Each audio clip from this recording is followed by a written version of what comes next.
When I was in middle school, I had a friend and we were talking about tattoos and how about all these cool ones that we've seen and ones that we eventually want to get when we're older. And her dad overheard us and he was like, he wanted to show us his tattoo. And he told us this cool story of how he was serving in the army and his buddies and him were getting drunk. And then they went together and they got a tattoo. And then later on when he saw the tattoo and realized what he'd gotten, he didn't understand why he had done that. It just seemed like a good idea at the time. And he lifted up his leg and showed us his tattoo. And it was really good.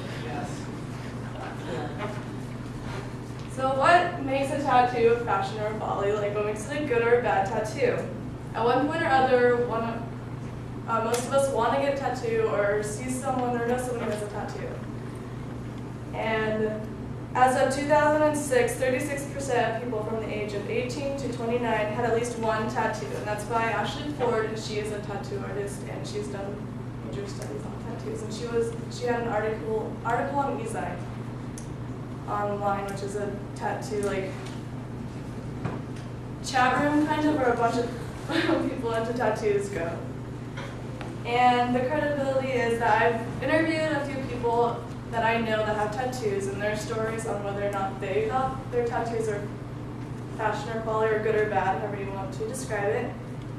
And I will identify 3 main ways to avoid getting a bad tattoo, which is depending on the design, because that's what people will be seeing, and the location of your tattoo and the reason behind getting it.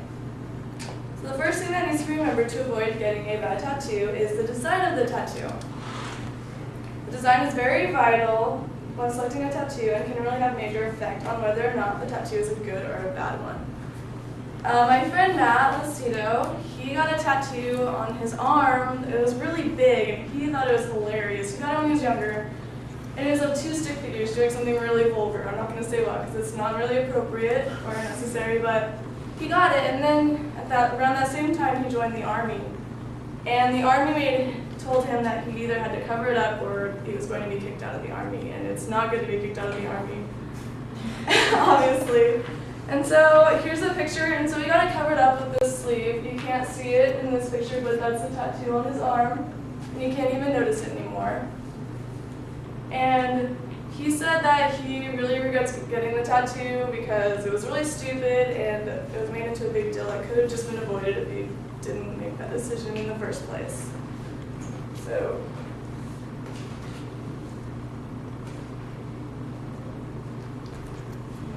there's also different types that you can get, like corny ones, funny ones, meaningful ones like names, or simple ones, and then there's trendy ones that are like Chinese symbols, and I have some, and Chinese symbols are one of the most popular, and they're considered the trendy ones.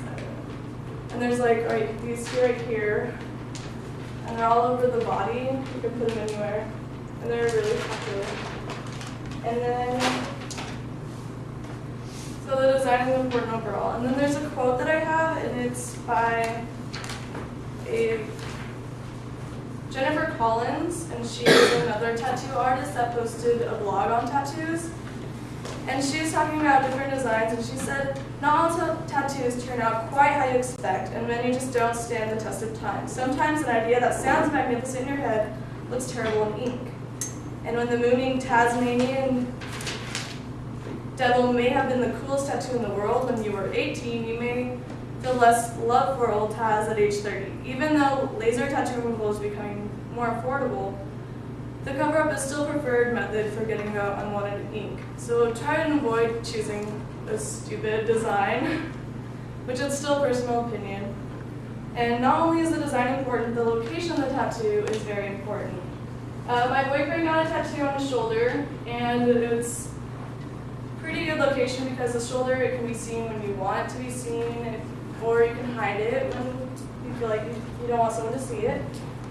And he got a tribal design, and it goes onto his back too. And he chose it when he was 17 because tribal designs are usually really unique and each one's different. And that's why he said he got it. And tattoos can be placed pretty much anywhere on the body. There's been some placed on the lip, on the bottom lip, and the side of your mouth, and I've seen those. And there's like little phrases. And then Another person that I interviewed for getting a tattoo is not only, sorry, okay.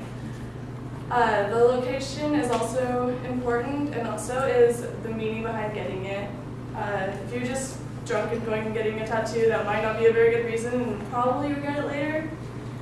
But my friend had a baby and she got a tattoo on her shoulder of her baby's footprints, and that has a lot of meaning to her, and she probably won't regret it later on. And so when getting a tattoo, in order to avoid getting a horrible design that you might regret later, remember the design that you're getting, the location of where you're getting it, and why you're getting it.